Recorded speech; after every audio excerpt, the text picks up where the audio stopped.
सत्संग की आवश्यकता है जीवन में, बार बार जरूरत है। उसी प्रकार जरूरत है जैसे घर में बार बार सफाई की जरूरत है।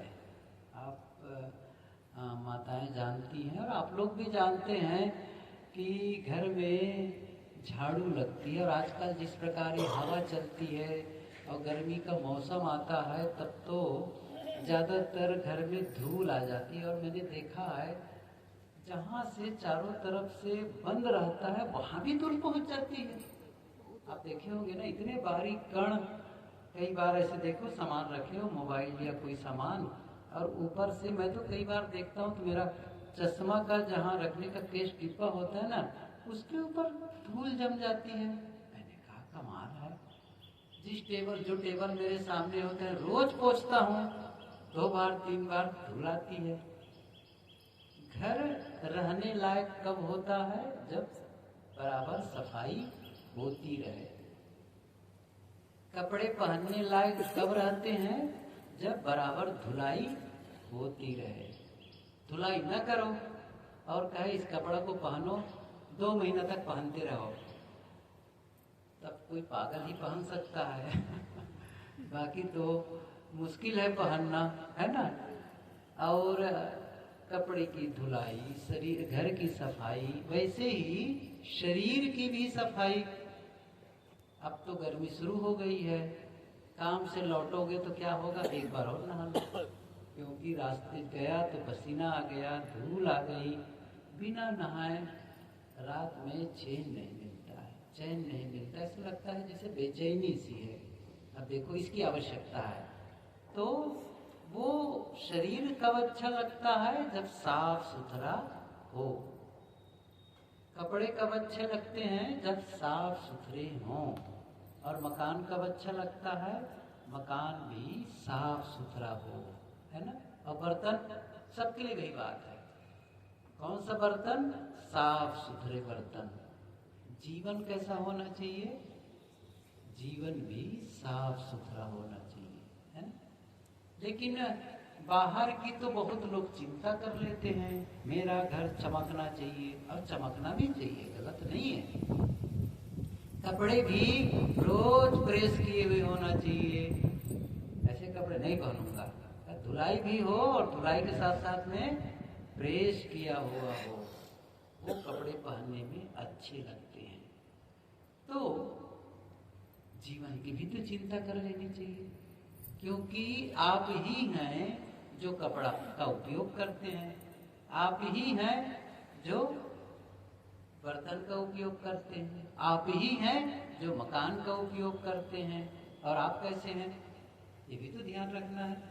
उपयोग करने वाला कैसा है? वो साफ सुथरा है, उसका भीतर साफ सुथरा है कि नहीं है। तब यदि आप भीतर में मैल भरे हैं, जीवन में गंदगी भरे हैं, तो साफ मकान भी फायदा नहीं देगा, साफ कपड़े भी फायदा नहीं देने वाले, देंगे एक स्तर तक, लेकिन तब जीवन कहीं साफ है तो साफ मकान का और महत्व बढ़ जाता है, साफ कपड़े का और महत्व बढ़ जाता है, हर चीज का महत्व बढ़ जाता है आपके जीवन से। देखो, जहां पर जुआ होता है, कल्पना करो, जहां पर जुआ होता है, वो मकान भी वही ईंट, वही सीमेंट, वही बालू, वही लोहा लक्कड़, अच्छा इसी सब से तो मकान बना है, अलग थोड़ी है, सही है कि नहीं। और जहाँ मंदिर बनता है वो जहाँ पर कसाई खाना होता है वो कैसा होता है, उसी से बना होता है, सही है कि नहीं है। बात क्या है, अंदर क्या, अंदर पूजा हो रही है कि हत्या हो रही है, हिंसा हो रही है कि पूजा हो रही है। कुछ बच्चों को पढ़ाया जाता है स्कूल में ले जाकर के, वो भी उसी सामान से बना हुआ है, क्या हो रहा है। ऐसे ही हम सबके शरीर में भी, सबके शरीर को देखो क्या क्या किससे बना है, मिट्टी पानी आग हवा, आपके शरीर को यदि ले जाएं लेब में तो कौन कौन से तत्व मिले हैं? वही सब। अच्छा, दूसरे के में वही सब चीजें वही हैं। सबके शरीर की बनावट, सबके शरीर में लगे तत्व सब लगभग बराबर हैं, है बराबर। लेकिन उस शरीर के अंदर क्या है, उस जीवन में हो क्या रहा है, महत्व उसका है ना। शरीर तो बना है, लेकिन शरीर के भीतर बैठने वाला आपके भीतर जो है वो क्या काम कर रहा है? वो हिंसा का काम कर रहा है, चोरी का काम कर रहा है, अनाचार का काम कर रहा है, क्या कर रहा है? या फिर वही आदमी वही शरीर पा करके वह जीवन को और सुंदर बनाने का काम कर रहा है, जीवन को संवार रहा है, न केवल अपने जीवन को बल्कि दूसरे के जीवन भी अच्छा बने, इसके लिए वह प्रयासरत होते हैं। आप देखो संतों का जीवन कैसा है, इतिहास भी प्रमाण है। चाहे वो बुद्ध हो, महावीर हो, कबीर हो, नानक हो, ईसा हो, मोहम्मद हो, कोई भी, जितने भी बहुत पुराने संत या वर्तमान के संतों को देखो, पहले क्या करते थे? अपने जीवन को ठीक करो, गलत खान पान से दूर कर लो। पहला काम तो यही करना है, यहीं से तो शुरुआत होती है। कल बता रहे थे राम सागर जी, मुंशी जी भी कहते हैं, क्या कहते हैं? मुंशी जी भी कहते हैं, शास्त्री जी भी कहते हैं। शास्त्री, बढ़ाते जाओ, लेकिन मूल में तो वही है, मूल में तो वही है कि साहब जब मैं गुरु दीक्षा नहीं लिया था तो मेरे जीवन में गड़बड़ हो जाते थे, लेकिन जैसे ही जुड़ाव हुआ तब से जीवन में बदलाव शुरू हो गया। किससे हुआ? संबंध, साथी, दोस्त, मित्र, जिसे भी कह लो, अच्छी संगत से जीवन अच्छा बनता चला गया और गलत लोगों की संगत से जीवन गलत बनता चला गया। अब देखो, एक आदमी है जो अपने जीवन को खराब कर देता है, गलत खा पी करके, गलत व्यवहार करके, गलत जी करके। अच्छा, दूसरों के जीवन को खराब करने में लगा रहता है। आप सोचो, एक शराबी आदमी दूसरों को भी शराबी बना देता है। एक गांजा पीने वाला कहो, कई बार महात्मा लोग कहते नहीं है कि भैया कहाँ सीख गए तुम गांजा पीना, बीड़ी पीना कहाँ सीख गए, तम्बाकू खाना कहाँ सीख गए? क्या कहते हैं वो लोग उत्तर देने वाले? क्या करें, वो संगत में सीख गए, सत्संग में जाते जाते सीख गए। अब सत्संग में जा करके तुम तम्बाकू खाना सीख गए तो कुसंग में क्या सीखोगे? ऐसा होता है कि नहीं है? अब मतलब ऐसे भी साधु सन्यासी मिल जाते हैं जहाँ पर गांजा का दम लगता है। अब उनके पास जो लोग जाएंगे वो क्या सीख जाएंगे? वो भी गांजा। अच्छा, वो पी रहे हैं, अच्छा तुम भी बढ़ा दिए। अच्छा, पहले बहुत खासा खुखारा होगा, वो जो गलत चीजें है ना, शरीर स्वीकारता नहीं है, किसी के लिए भी है, लेकिन अब सत्संग का प्रभाव है, जुड़ रहे हैं, उसी के साथ में रहना है, तब वो खांसते खिलाते बॉडी शरीर नहीं कर रहा है तो भी उसको लेते लेते और बॉडी शरीर तैयार हो गया। लो भैया खाओ भी हो। पहली बार कोई भी सिगरेट पिएगा, बीड़ी पिएगा, गुरुदेव जी बढ़िया कहा करते थे, अंदर में जो भगवान बैठा है ना, परमात्मा, वो उसको पसंद नहीं है गलत चीज। तो क्या होता है, कोई आदमी बीड़ी पीता है और जैसे ही बीड़ी अंदर के धुआं गया अंदर, तो भीतर वाला राम डांटता है, क्या लाए रे? तो आदमी क्या करता है, फुर्र से धुआं उड़ा देता है। ऐसे ही जब कोई तम्बाकू खाता है तो उसका जो गंदा रस है वो अंदर गया, तो भीतर वाला राम क्या कहता है, क्या लाए रे? तो अंदर आदमी जो है थूक देता है। भीतर वाले को पसंद नहीं है, लेकिन हम लोग भीतर वाले के भी दुश्मन बने रहेंगे और इसीलिए गलत खान पान होता है। लेकिन वह सुधर जाता है कब? जब अच्छी संगति मिलती है, अच्छे लोग मिलते हैं। तो मैं कह रहा था कि ऐसे लोग भी हैं इस दुनिया में जो लोग पहले अपने जीवन को सही रास्ते पर ले चलते हैं, अपने को ठीक करते हैं, फिर वो प्रयास क्या करते हैं, दूसरों का भी जीवन ठीक हो जाए, दूसरों का भी जीवन में सुधार आ जाए, ये काम करते हैं। और दूसरा जो मैंने कहा कि कुछ लोग हैं पहले अपने को बिगाड़ते हैं, फिर दूसरों को भी बिगाड़ने में वो लगे रह जाते हैं। और इसीलिए ध्यान रखने जैसा होता है कि गलत लोगों के साथ उठना बैठना गलत होता है। अच्छे लोगों के साथ जब आप लगातार 4-5 अच्छे लोगों के साथ बैठते रहोगे तो एक समय आएगा आपका भी नंबर अच्छा में आ जाएगा, क्योंकि आपका भी बदलाव हो ही जाएगा। और 4 गलत लोगों के साथ बैठते रहोगे तो साल भर में अब वो 4 गलत लोग कितने हो जाएंगे, 5 गलत, मतलब आपका भी नंबर वहां चला जाएगा। इसीलिए सदगुरु कबीर ने ये बात कही है, संगत कीजे साधु की हरे और की व्याधि, ओछी संगत कुर की आठों पहर उपाधि, संगत से सुख उपजय कुसंगत से दुख होय, कहाँ कबीर तहाँ जाइए जहाँ अपनी संगति हो। साहब क्या कहते हैं, वहां जाओ जहां अपनी संगति होए।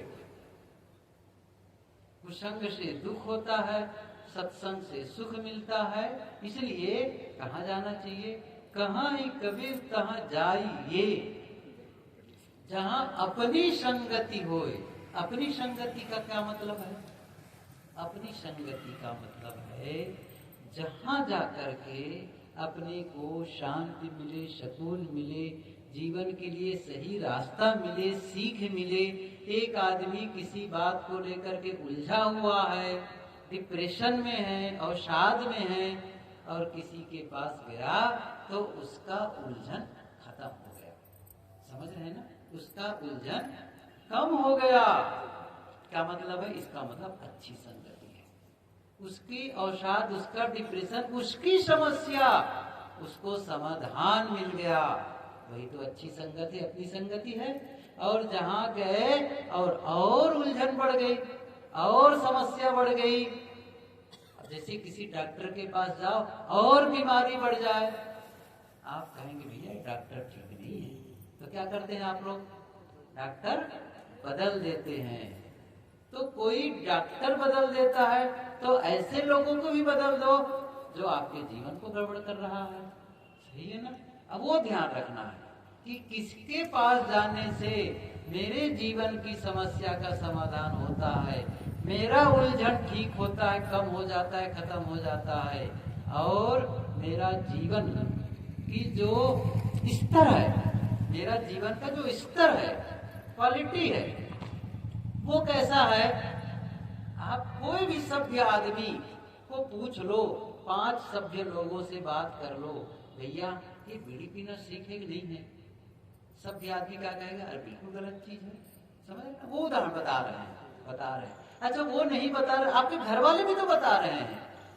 किसी भी पति को बीड़ी पीते देख करके पत्नी खुश नहीं होती है, और पत्नी कहीं व्यसन करने लग जाए। अभी कहाँ थे हम लोग, बिहार में, तो जिसके घर बुलाए थे तो उनके घर तो व्यवस्था नहीं थी रहने की, तो दूसरे घर व्यवस्था दे दी। अब क्या बताऊं, मकान तो बढ़िया बनाया, ऊपर में निवास तो हम लोग के बढ़िया था, बाथरूम की व्यवस्था थी, पानी की व्यवस्था थी, रहने की जगह की व्यवस्था थी, सब ठीक था। भोजन तो खैर वहां से आ जाता था, जिसके यहाँ कार्यक्रम था वहीं से नजदीकी मामला था। अब घर में कौन कौन है, एक बुढ़िया एक बूढ़ा, 2, और दोनों अब बिस्तर पकड़े हैं, समझो बिस्तर पकड़े हैं। और मैंने बताया, उनकी बेटी आई थी थोड़ा एक दिन अस्पताल ले जाने के, उसके बाद फिर चली गई। वही बताई कि मेरा भाई जेल में है। अच्छा क्या हो गया, वो विधायक के लिए लड़ा था, और मेरी जो भाभी है वो चेयरमैन के लिए लड़ी थी, कोई चुनाव था उसके लिए। अब एक जने जेल में है, कोई नहीं उनकी सेवा करने वाले, तो ये चले गए मोटर चलाने के लिए, पुकारे तो देखे क्या चीजें बीड़ी का निकाले, तो जो बुढ़िया माता जो बिस्तर से उठ नहीं पा रही है तो बीड़ी घोंक रही है। सच्ची घटना है। ये 4 दिन पहले की बात है, वही 4 दिन भी नहीं हुआ, 3 दिन की बात है, वैसा है 3 दिन बीड़ी दो करी। कमाल की बात है, बताए हमको। फिर दूसरे दिन गए तो चिल्लाने लगे, एक दिन के बंडल रखे थे, ले इसको फेंक दो। तो ठीक है रख लो, फेंक। तो बूढ़ा आ गया, अच्छा लाओ मैं फेंक दूंगा। ले आए पकड़ के, और लग करके क्या फेंकने छोड़ करके अपना शुरू कर दिया पीना। सच्ची घटना है भाई ये, तो सच्ची घटना, फेंका नहीं अपना शुरू कर दिए। बुढ़िया वापस के तो और मांग लिया। हाँ मांग लिया। अब सोचो, अब बिल्कुल कब्र में पैर लटका है, बिल्कुल अब मरे कि तब मरे, लेकिन वो धुआं उड़ाना, वो धुआं उड़ाते उड़ाते जीवन धुआं हो गया। ये जीवन ठीक नहीं है। जीवन कौन ठीक है? कोई भी सभ्य आदमी क्या कहेगा? गलत रास्ता है। ऐसे ही आपका जीवन का व्यवहार गलत होगा। छल कपट वाला व्यवहार है, धोखाधड़ी वाला व्यवहार है, कटुतापूर्ण व्यवहार है, जो आपको अशांत कर देता है, दुखी बना देता है, बेचैन कर देता है। मैंने उदाहरण दिया, लालजी भी आए थे, दोनों प्राणी, बातचीत होने लगी, मैंने कहानी सुनाऊंगा, बहुत सारी बातें हुई। मैंने कहा व्यवसाय के संबंध में चर्चा हुई, फिर कहा कि फिर वो व्यवहारिक जीवन में जो आपस की चर्चा होती है वो बातें कम हो गई, बल्कि वो बातें ऐसी आ गई कि और लोग भी आए। फिर वो छोटी सी बिटिया थी, वो हैरान करती थी। खैर, तो मैंने एक कहानी सुना, वो कहानी आप लोग भी बता देता हूँ कि कैसे हम कोई भी काम करें, उस काम का रिजल्ट हमारे जीवन में आता है और वो सही आना चाहिए। चाहे कोई धंधा करो, कितनी बार कोई वकील गुरुदेव जी के पास आते थे, महाराज जी क्या बताऊं, मैं वकालत करता हूँ, बड़ा मन ऐसा होता है वैसा होता है। गुरुदेव जी कहते थे भाई तुम वकालत छोड़ दो, फिर छोड़ दो। यदि वकालत करते हो तो दूसरों को न्याय दिलाओ। ऐसा थोड़ी है कि उसमें झूठ छल कपट ही है, सही रास्ता भी तो है। क्योंकि गांधी जी भी तो बैरिस्टर थे, अब्राहम लिंकन भी तो थे, लेकिन दूसरों को न्याय दिलाने में अपनी ही संपत्ति कोई छल कपट से ले रहा है, उसके लिए जरूरत पड़ती है न्यायालय में। तो न्यायालय में जाकर के अपने से जान नहीं पाते हैं, तो कोई वकील होगा तो उसकी संपत्ति की रक्षा करने में सहयोगी करे, न्याय दिला दो, ये आपका काम है। फिर आपको मेहनताना मिलेगा, ऐसा नहीं कि नहीं मिलेगा, लेकिन कोई झूठा मुकदमा किसी की संपत्ति को हड़पने में कर दिया है और तुम उसके लिए मुकदमा लड़ रहे हो और आपको पैसा ज्यादा मिल रहा है, ये नुकसान करेगा। उसको छोड़ सकते हो। अच्छा वाला मुकदमा भी है। तो बहुत से ऐसी बातें हैं, रास्ते हैं। बहरहाल मैंने जो कहानी कही कि भाई देखो, कोई भी व्यवसाय करो, लेकिन उससे आपको आपके जीवन में जो अमन चैन है वो बनी रहनी चाहिए, तभी वो व्यवसाय सही है। तो एक अकाउंटेंट था, हिसाब किताब लिखने वाला, या चार्टर्ड अकाउंटेंट का लो बड़ा पोस्ट होता है। तो वो अकाउंटेंट एक कंपनी में काम करता था। तो एक दिन कंपनी वाले ने उन्हें कुछ बताया कि ये काम कर दोगे तो आपको इतने रुपये दिए जाएंगे। पैसा बहुत ज्यादा देने की बात थी। फिर काम बताए, ये काम करना है। तो उसने कहा, उसने मन में आया कि काम वैसे तो कोई कानून की दृष्टि से बहुत गलत नहीं है, लेकिन नैतिक दृष्टि से ये बहुत सही नहीं है। तो उन्होंने क्या कहा, मैं सोच के बताऊंगा। घर आया, माँ थी उसकी, माँ से बताने लगा कि माँ मुझे कंपनी वाले ये काम करने के लिए कह रहे हैं और उसके बदले में बहुत पैसा, करोड़ों देख, मतलब कितने पैसे की बड़ी कंपनी थी, तो इतने रुपये देने के लिए कह रहे हैं। तो बहुत सारी कहे, इसको करने से ये होगा, उससे वो होगा, बहुत सारी बातें वो घंटा भर से ज्यादा बताता रहा। जब उनकी बातें पूरी हुई, माँ मैं क्या करूं?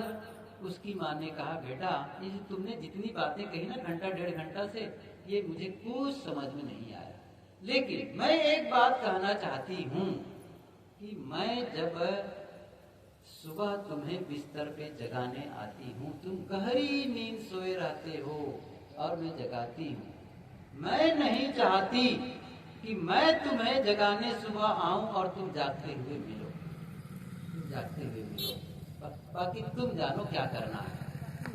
जब वो चली गई माँ, तो उसने निर्णय किया बस वो काम मुझे नहीं करना है, वो काम नहीं करना है। जो आपकी नींद खराब कर दे, जो आपके संबंधों में खराब कर ले आए, जो आप आकर के अशांत और बेचैन बने रहें, वह कोई काम हमें नहीं करना है। मैं ये कह रहा था, आपका जीवन कैसा होना चाहिए? आपका जीवन ऐसा बन जाए जिसके परिणाम में सुख शांति का अनुभव हो, आनंद का अनुभव हो। तो गलत लोगों के साथ जाओगे तो गलत बातें सीख जाओगे, अच्छे लोगों के पास बैठोगे अच्छी बातें सीख जाओगे। शुरुआत मैंने की थी, सत्संग की जरूरत है, जरूरत है। ये न समझे अरे चलो ना भाई सत्संग में भी जाना है, काम कर लेते हैं। ये कोई टाइम पास वाला नहीं है कि टाइम पास करना है सत्संग जा करके। ये ऐसा नहीं है कि सत्संग चलो सब लोग करते तो हम लोग भी कर लें। वही होता है ना, क्यों पूजा कर रही हो और सब लोग करते इसलिए हम लोग कर लेते हैं। अच्छा गंगा नहाने क्यों गए? सब लोग नहा रहे थे इसलिए हम लोग भी नहा लिए। क्यों? कोई पता नहीं। सही है ना? यही है, देखा सीखी करना नहीं है, समझ कर। ऐसे ही सत्संग भी सब लोग सत्संग पे जाते हैं, हम लोग भी चल देते हैं। नहीं, जीवन बदलने का यहाँ पर प्रक्रिया होती है, जीवन बदलने की बातें होती है। केवल ऐसा नहीं कि कोई कहा और कोई सुन लिया, नहीं, इतना ही नहीं है। इसके माध्यम से वो बातें बताई जाती है और वो बातें सुनी जाती है जो हमारे जीवन को ठीक कर दे, बदल दे। वो तो ही उसका महत्व है और ये हमें करना चाहिए। ये हमारा खुद का शौक, जरूरी समझो इस चीज को।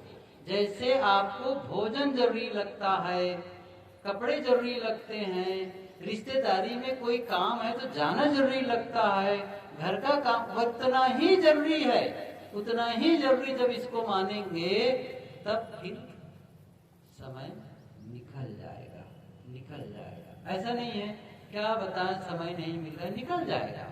आपके रिश्तेदारी में कहीं किसी की मृत्यु हो गई, किसी की शादी हुई, तो सारा काम छोड़ के जाते हैं। अच्छा बाद में न जाओ उस समय, जब असली काम के समय बाद में पहुंचो तो क्या मतलब है? अरे जब शादी थी, जैसे किसी के ससुराल में शादी है, सही है, कहा मैं बहुत व्यस्त हूँ, बहुत व्यस्त हूँ, ससुराल की शादी में गए ही नहीं। फिर 10 दिन के बाद गए, अब फुर्सत पाया तो आपकी सासू माँ क्या करेगी? आरती उतारेगी, बहुत अच्छा गए दबान का तो आया 10 दिन के बाद में, सही है, वो ठीक से बात भी नहीं करेगी। जरूरत उस समय थी शादी के समय, अब क्या करे, चेहरा दिखाने आए वो, सही है ना? तो वो कितने जरूरी सारे काम छोड़ के जाना होता है। कहने का मतलब है कि ऐसे ही सत्संग में हमें अपने काम धाम को भी छोड़ के आना होता है और आएंगे तभी उसका लाभ मिलेगा।